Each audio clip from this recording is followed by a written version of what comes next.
وَلَقَدْ يَسَّرْنَا الْقُرْآنَ لِلذِّكْرِ فَهَلْ مِن مُّدَّكِرٍ۔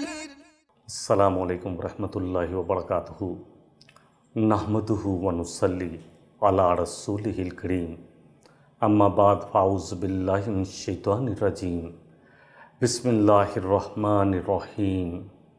وقال اللہ تعالی فی القرآن المجید، وَلَقَدْ يَسَّرْنَا الْقُرْآنَ لِلذِّكْرِ فَهَلْ مِن مُّدَّكِرٍ رب اشرح لي صدری ویسر لي امری واحلل عقدۃ من لسانی یفقہوا قولی واجعل لي وزیرا من اہلی رب زدنی علما۔ الحمدللہ، اللہ کی توفیق کے ساتھ، اس کی خاص فضل اور اس کی خاص توفیق کے ساتھ قرآن آسان یہ پروگرام ہم شروع کرنے جا رہے ہیں۔ یہ پروگرام پورے قرآن پر ہوگا، روزانہ کی بنیاد پر انشاءاللہ چلے گا۔ روزانہ 20، 22 یا 18 اسی کے درمیان انشاءاللہ ایگریگیٹ 20 منٹ کا ہوگا، اور اس پروگرام میں ہم کوشش کریں گے کہ قرآن کو قرآن کے ساتھ ریلیٹ کیا جائے اور نبی صلی اللہ علیہ وسلم کے صحیح فرمان کے ساتھ ریلیٹ کیا جائے، یعنی تفسیر جو ہے قرآن کی وہ بالقرآن کی جائے اور بالحدیث کی جائے۔ صحابہ کے یا تابعین کے وہ قول لیے جائیں گے جو قرآن اور نبی صلی اللہ علیہ وسلم کے فرمان عظیم کے مطابق ہوں۔ قرآن آسان اس لیے آسان ہے کہ اللہ سبحانہ وتعالیٰ نے فرمایا، جو آیہ مبارکہ میں نے پڑھی وہ سورہ قمر سورہ نمبر 54، اس کی آیت 17، 22، 32 اور 40 4 دفعہ رپیٹ کی گئی، اسی سورہ مبارکہ میں 4 دفعہ دہرائی گئی۔ اللہ سبحانہ وتعالیٰ فرما رہے ہیں، وَلَقَدْ يَسَّرْنَا الْقُرْآنَ لِلذِّكْرِ فَهَلْ مِن مُّدَّكِرٍ، اور بلا شبہ یقیناً ہم نے قرآن کو نصیحت کے لیے آسان کر دیا ہے، تو کیا ہے کوئی نصیحت قبول کرنے والا؟ بڑا جھنجھوڑنے والا انداز بھی ہے، چیلنجنگ انداز بھی ہے۔ اللہ کرے کہ یہ آیت سن کر یا پڑھ کر ہمارے دلوں سے نکلے، ہمارے اندر سے نکلے کہ اللہ ہم ہیں، اے ہمارے خالق، اے ہمارے مالک، تو نے ہی ہمیں پیدا کیا اور ہم نے تیری ہی طرف لوٹ کر آنا ہے، تو اللہ ہم حاضر ہیں ضرور انشاءاللہ۔ اگر آپ نے کہا ہے قرآن آسان ہے تو یقیناً یہ آسان ہے۔ دیکھیں، ہماری زندگی الحمدللہ چل رہی ہے، اور یہی زندگی ہمارا امتحان ہے۔ الذی خلق الموت والحیات لیبلوکم ایکم احسن عملا، کہ اللہ فرما رہے ہیں، سورہ ملک ہے، آیت نمبر 2 ہے، کہ اللہ نے تم میں اس لیے پیدا کیا اور اس لیے تمہارے موت دے گا، یعنی دنیا میں ہمارے آنے کا مقصد یہ ہے لیبلوکم، تاکہ اللہ تم سب کو آزما لے کہ کون ہے جو بہترین اعمال کر لے کر آتا ہے۔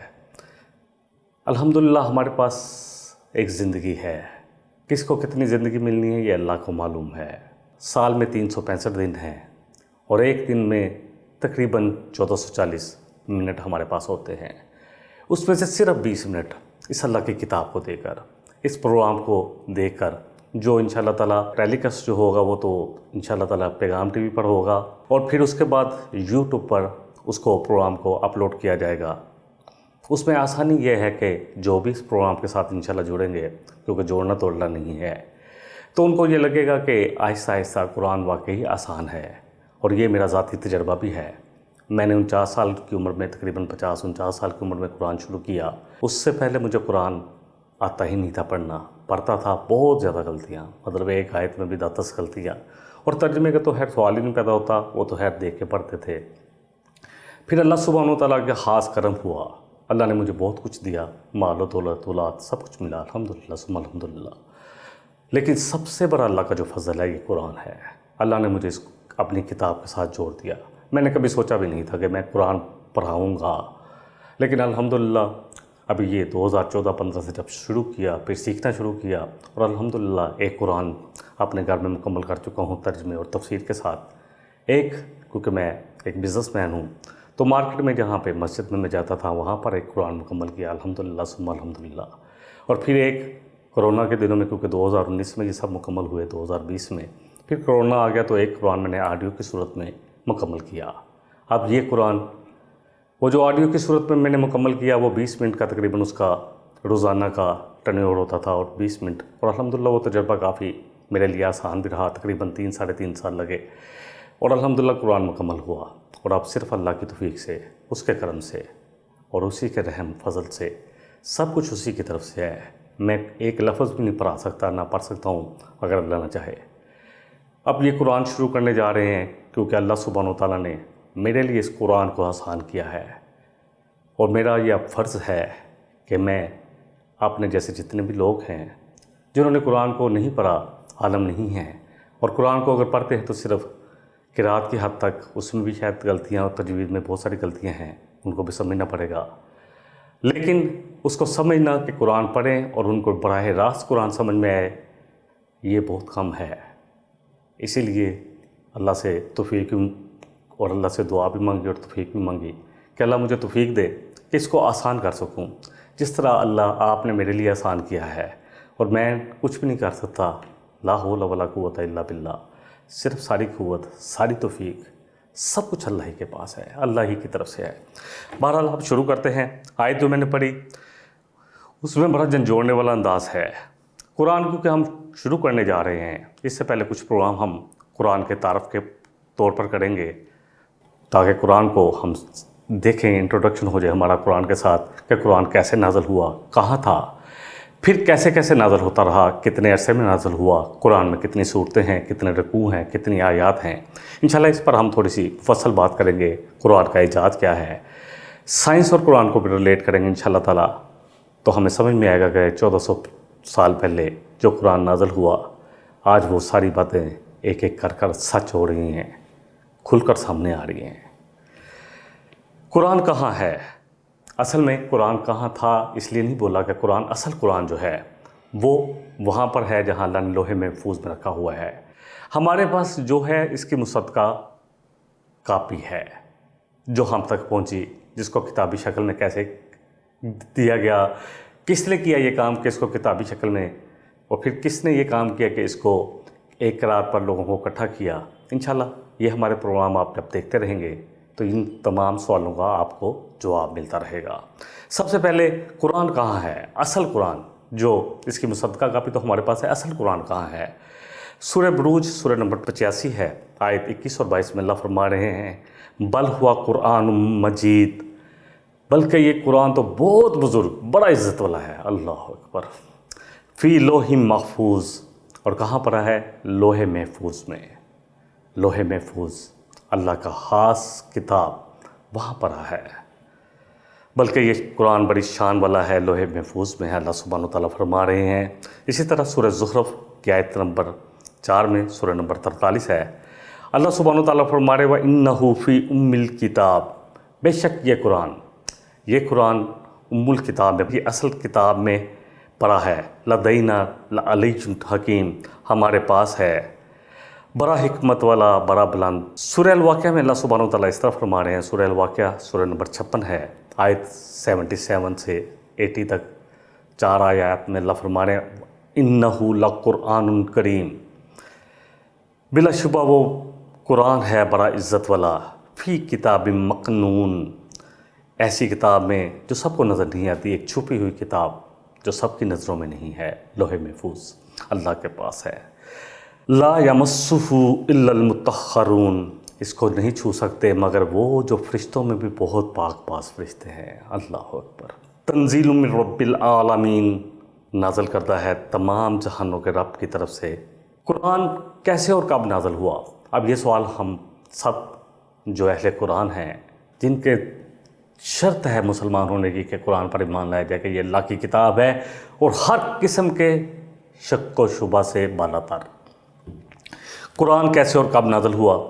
اس کے لیے ہم دیکھتے ہیں سورہ البقرہ کی آیت نمبر 185 میں اللہ سبحانہ وتعالیٰ فرما رہے ہیں، شہر رمضان الذی انزل فیہ القرآن، رمضان کا مہینہ وہ ہے جس میں قرآن نازل کیا گیا۔ پھر اللہ سبحانہ وتعالیٰ فرما رہے ہیں یہ تو مہینہ ہو گیا، اب کون سی رات کون سے دن یہ نازل ہوا؟ اللہ سبحانہ وتعالیٰ فرما رہے ہیں سورہ دخان سورہ نمبر 44 آیت نمبر 3 میں، انا انزلناہ فی لیلۃ مبارکۃ انا کننا منذرین، یقیناً ہم نے اسے بابرکت رات میں اتارا ہے، نازل کیا ہے، بے شک ہم ڈرانے والے ہیں، اس کے ذریعے انصار کرنے والے ہیں، لوگوں کو جھنجھوڑنے والے ہیں۔ اللہ اکبر۔ پھر اللہ سبحانہ و تعالیٰ سورہ قدر سورہ نمبر 97 آیت نمبر 1 میں فرما رہے ہیں اِنَّا أَنزَلْنَاهُ فِي لَيْلَةِ الْقَدْرِ، بے شک یقیناً ہم نے اس قرآن کو لیلۃ القدر، ایک قدر والی رات میں نازل فرمایا۔ قرآن 2 مراحل میں نازل ہوا، در منصور میں جلال الدین سیوطی اور اسی طرح جامع البیان میں امام طبری ابن عباس رضی اللہ عنہ کا ایک قول نقل کرتے ہیں۔ کہتے ہیں کہ پہلے مرحلے میں قرآن لوح محفوظ سے آسمان نے دنیا پر لا کر رکھ دیا گیا، پھر تدریج کے ساتھ اور حالات کے مطابق آپ پر نازل ہوتا رہا۔ جیسے جیسے جہاں ضرورت ہوتی ہے اللہ آپ کو آپ کی گائیڈنس کرتے رہتے، آپ کی رہنمائی کرتے رہتے نبی صلی اللہ علیہ وسلم کی، جہاں بھی ضرورت ہوتی قرآن آ جاتا۔ اللہ اکبر۔ تو یہ قرآن 2 مراحل میں نازل ہوا۔ پھر ہمارے ذہن میں جو سوال آتا ہے کہ آپ پر قرآن کیسے نازل ہوتا رہا، کیسے نازل ہوا اور پھر کیسے ہوتا رہا، اس کا جواب بھی ہمیں قرآن ہی دے رہا ہے۔ سورہ شعراء ہے، سورہ نمبر 26 ہے، آیت 192 سے 195 تک۔ اللہ سبحانہ و تعالیٰ فرما رہے ہیں وَإِنَّهُ لَتَنزِيلُ رَبِّ الْعَالَمِينَ نَزَلَ بِهِ الرُّوحُ الْأَمِينُ عَلَىٰ قَلْبِكَ لِتَكُونَ مِنَ الْمُنذِرِينَ بِلِسَانٍ عَرَبِيٍّ مُبِينٍ۔ اور بے شک یہ قرآن سارے جہان کے رب کا نازل کرتا ہے، اسے روح الامین جبریل علیہ السلام لے کر اترے، ان کے ذریعے نازل کیا گیا آپ کے دل، آپ کے قلب مبارک پر، تاکہ آپ ڈرانے والوں میں سے ہو جائیں۔ واضح بڑی مبین عربی زبان میں، ایسی زبان جو بڑی آسان بھی ہے، بڑی واضح ہے۔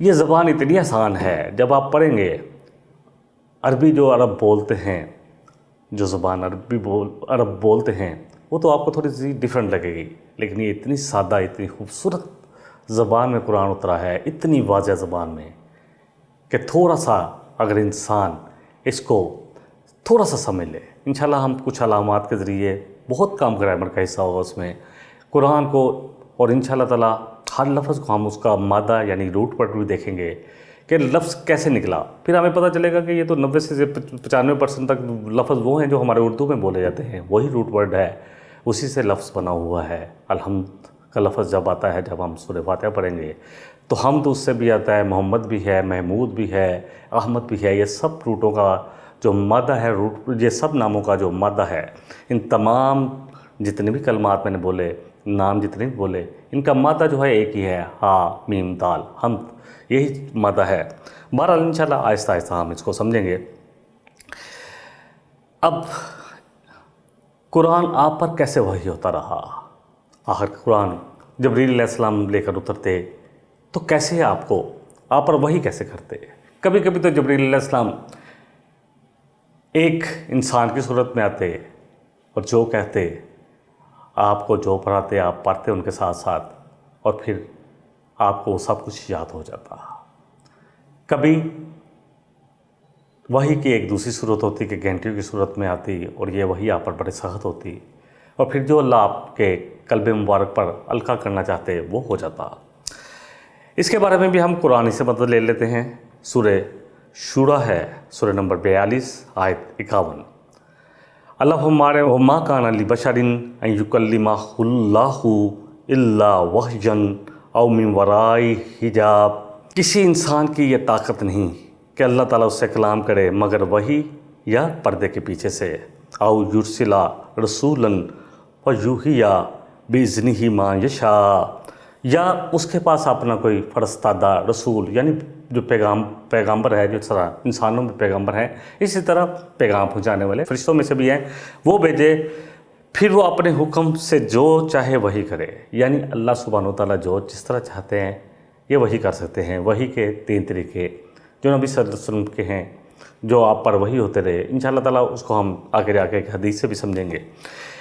اللہ فرما رہے ہیں کہ کسی انسان کی یہ طاقت ہی نہیں ہے کہ اللہ اس سے کلام کرے، براہ راست کلام سے یہاں بات ہو رہی ہے، مگر اللہ فرما رہے ہیں کہ مگر یہ کہ پردے کے پیچھے سے. ہاں اگر موسیٰ علیہ السلام سے اللہ سبحانہ و تعالیٰ نے کلام کیا تو پردے کے پیچھے سے. اور سورہ الاعراف میں آتا ہے کہ ایک دفعہ موسیٰ علیہ السلام نے جب آواز سنتے تھے، اللہ اکبر، وہ آواز میں اتنا لطف تھا کہ دل میں خواہش جاگی کہ اللہ دیکھنا چاہتا ہوں آپ کو، ایک جھلک. فرمایا موسیٰ نہیں دیکھ سکو گے. پھر ایک تجربہ، ایک تجزیہ بھی کروا دیا. کہا وہ سامنے پہاڑ جو کافی دور تھا اس کی طرف دیکھو. موسیٰ علیہ السلام اس کی طرف دیکھ رہے تھے اور اللہ نے صرف ایک جھلک اس پر ڈالی تو وہ جل کر راکھ ہو گیا. اور موسیٰ علیہ السلام جو بڑے جلیل القدر، بڑے وجاہت والے رسول، اللہ اکبر، علیہ السلام بے ہوش ہو کر گر پڑے. تو کسی انسان کی یہ طاقت نہیں کہ اللہ اس سے کلام کرے مگر وحی سے یا پردے کے پیچھے سے، یا یہ کہ کوئی رسول بھیجے پھر وہ اپنے حکم سے جو چاہے وہی کرے. یعنی اللہ کے حکم سے جو چاہے اللہ اس کے ذریعے اپنے حکم سے جو چاہے وہی کرے. موسیٰ علیہ السلام سے، کیونکہ ہمیں جہاں قرآن سے جو ملتا ہے کہ موسیٰ علیہ السلام سے اللہ سبحانہ و تعالیٰ نے کلام کیا. سورہ نساء، سورہ نمبر 4، آیت 164. وَكَلَّمَ اللَّهُ مُوسَىٰ تَكْلِيمًا. اللہ سبحانہ و تعالیٰ فرما رہے ہیں کہ اور موسیٰ علیہ السلام سے اللہ نے صاف طور پر کلام کیا، جیسے بات کی جاتی ہے ویسے. سوال جواب سب کچھ ہو رہا تھا. انشاءاللہ پڑھیں گے سورہ طٰہٰ میں جب آئے گا کہ تیرے ہاتھ میں کیا ہے. موسیٰ کہیں گے کہ میرے ہاتھ میں میرا عصا ہے، اس سے پتے بھی جاڑتا ہوں بکریوں کے لیے، اور اسی طرح اس سے میں ٹیک بھی لگاتا ہوں. تو یہ ساری بات انشاءاللہ وہاں ہم پڑھیں گے. نبی صلی اللہ علیہ وسلم کی زندگی کا مشن 40 سال کی عمر میں آپ پر وحی آنا شروع ہوئی، اور پھر تقریباً شمسی سال کے حساب سے 22 سال اور قمری سال کے حساب سے 23 سال تک یہ قرآن، یہ نور آپ کے قلب مبارک پر برستا رہا. یہ وحی آپ کے قلب مبارک پر ہوتی رہی. آپ پھر جو بھی لوگوں کو کہتے تھے وہی کہتے تھے جو اللہ چاہتا تھا. قرآن کا ایک ایک لفظ بھی من جانب اللہ ہے. 2 قسم کی آپ صلی اللہ علیہ وسلم پر وحی کی جاتی تھی. ایک وحی ہے جلی اور ایک خفی. جلی جو ہے جلال جو ہے جو ظاہر تھی، جو قرآن کی صورت میں تھی، اس کا ایک ایک لفظ اللہ کی طرف سے ہے، ایک ایک لفظ. اور جو خفی وحی ہے، جس طرح حدیث قدسی ہم پڑھتے ہیں کہ اللہ فرماتے ہیں نبی صلی اللہ علیہ وسلم فرمایا.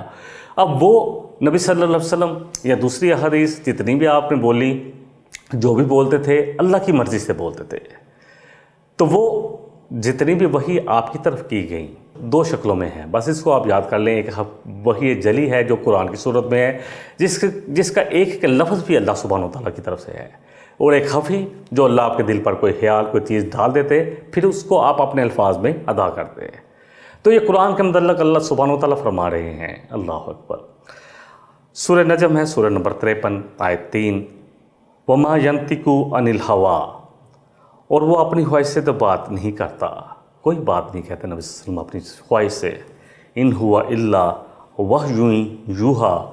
مگر وہ صرف ایک وحی ہے جو اس پر نازل کی جاتی ہے. یعنی جو وحی نازل کی جاتی ہے وہی لوگوں کو بیان کرتے ہیں کہ اللہ یہ فرما رہا ہے، قرآن میں یہ آ رہا ہے.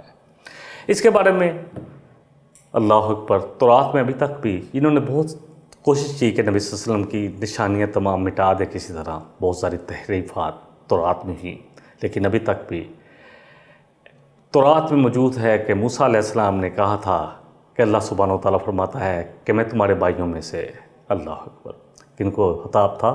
بنی اسرائیل کو. تو تمہارے بھائیوں میں سے، اور بھائی کون تھے؟ بنی اسماعیل. ایک رسول برپا کروں گا، پھر اس کے منہ میں اپنا کلام ڈالوں گا، پھر وہ وہی کہے گا جو میں چاہوں گا. اور نبی صلی اللہ علیہ وسلم وہی کہتے تھے جو اللہ چاہتے تھے.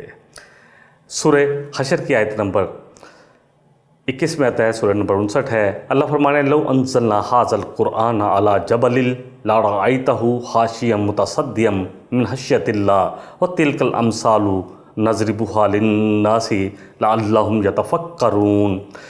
اگر ہم اس قرآن کو کسی پہاڑ پر اتارتے تو دیکھتا، اللہ اکبر، کس کو کہہ رہے ہیں؟ اللہ، نبی صلی اللہ علیہ وسلم کہ آپ دیکھتے کہ خوف الہی سے وہ پست ہو کر ٹکڑے ٹکڑے ہو جاتا. ہم ان مثالوں کو لوگوں کے سامنے بیان کرتے ہیں تاکہ وہ غور و فکر کریں. اور پھر وہی جو واقعہ میں نے بتایا، موسیٰ علیہ السلام کوہ طور پر گئے، اللہ نے بلایا 30 راتوں کے لیے، پھر 40 راتوں کے ساتھ پورا کیا. وہاں پر موسیٰ علیہ السلام نے خواہش کی. آیت نمبر جو ہے 143 ہے سورہ الاعراف کی، سورہ نمبر 7. قال ربی ارنی انظر الیک قال لن ترانی ولکن انظر الی الجبل فإن استقر مکانہ فسوف ترانی فلما تجلی ربہ للجبل جعلہ دکا وخر موسیٰ صعقا، کہا کہ اے میرے پروردگار اپنا دیدار مجھے کرا دیجئے کہ میں ایک نظر آپ کو دیکھ لوں۔ ارشاد ہوا، حکم ہوا کہ تم مجھے ہرگز نہیں دیکھ سکتے، لیکن تم اس پہاڑ کی طرف دیکھو، دیکھتے رہو، اگر وہ اپنی جگہ پر برقرار رہا تو تم بھی مجھے دیکھ سکو گے۔ اس میں حذف یہی ہے کہ میں اس پر ایک جھلک ڈالوں گا، ایک تجلی ڈالوں گا۔ پھر جب اس کے رب نے پہاڑ پر تجلی فرمائی تو تجلی نے اسے ریزہ ریزہ کر دیا، اللہ کی ایک جھلک نے پہاڑ کو ریزہ ریزہ کر دیا اور موسیٰ علیہ السلام بے ہوش ہو کر گر پڑے۔ آج کے پروگرام کو مکمل کر لیتے ہیں ایک آیت کے ساتھ۔ اللہ اکبر، ایک جھلک کی تجلی کا اثر ہے، اللہ اکبر۔ اور قرآن کے بارے میں اللہ نے کہا کہ اگر اس قرآن کو بھی ہم پہاڑوں پر ڈالتے تو تم دیکھتے کہ وہ ریزہ ریزہ ہو جاتے، دب جاتے اللہ کی حیثیت کی وجہ سے۔ اور یہ مثال اس لیے بیان کی جاتی ہے لوگوں کے سامنے تاکہ وہ غور و فکر کریں۔ قرآن اللہ کا کلام ہے، 3 جگہ پر آیا ہے۔ ایک آیت لے لیتے ہیں سورہ توبہ کی، سورہ نمبر 9 آیت نمبر 6 ہے، وَإِنْ أَحَدٌ مِّنَ الْمُشْرِكِينَ اسْتَجَارَكَ فَأَجِرْهُ حَتَّى يَسْمَعَ كَلَامَ اللَّهِ۔ اللہ فرما رہا ہے کہ اگر ایک مشرک بھی ہے نبی صلی اللہ علیہ وسلم، اللہ اکبر، برات آ گئی تھی، آپ سے پناہ مانگے، پھر بھی پناہ مانگے تو آپ اس کو پناہ دیں تاکہ وہ اللہ کا کلام سن لے، پھر اسے اس کے مقام پر اطمینان والے یعنی اس کے مقام پر پہنچا دے تاکہ وہ سوچ سمجھ کر فیصلہ کرے۔ پہنچا دیجئے، یہ اس لیے کرنا چاہیے کہ حقیقتاً یہ لوگ اصل حقیقت کو نہیں جانتے، علم نہیں ہے ان کو کہ اللہ کون ہے۔ تو یہ سب کچھ آج بہت سارا پروپیگنڈا کیا جاتا ہے کہ قرآن جو لوگوں کو مسلمان کیا گیا وہ زبردستی کیا گیا۔ قرآن کا حکم ہے کہ آپ نبی صلی اللہ علیہ وسلم ایک بھی مشرک جو اللہ سے شرک کرنے والا ہے، جو مسلمان نہیں ہے، وہ آپ سے اگر آپ کے پاس آ کر پناہ مانگتا ہے تو دیں اسے پناہ، تاکہ وہ چاہے کہ میں سمجھ سکوں کہ یہ جو آپ دعوت پیش کر رہے ہیں وہ کیا ہے، تو آپ اس کو اللہ کا کلام، اللہ کا قرآن، اللہ کا کلام سنا دیجئے اور پھر اس کو موقع دیجئے کہ وہ سن کے آرام سے جا کر فیصلہ کرے، کیونکہ ان کو علم نہیں ہے۔ اللہ تعالیٰ مجھے بھی اور آپ کو بھی جتنا کہا ہے، جتنا سنا ہے، اس پر عمل کی توفیق عطا فرمائے اور قرآن کو ہمارے دلوں کا نور بنا دے اور ہمارا امام بنا دے۔ وآخر دعوانا ان الحمد للہ رب العالمین، سبحانک اللہم و بحمدک، اشہد ان لا الہ الا انت، استغفرک و اتوب الیک۔ والسلام علیکم ورحمۃ اللہ وبرکاتہ۔ إن هذا القرآن يهدي للتي هي أقوم ويبشر المؤمنين الذين يعملون الصالحات أن لهم أجرا كبيرا۔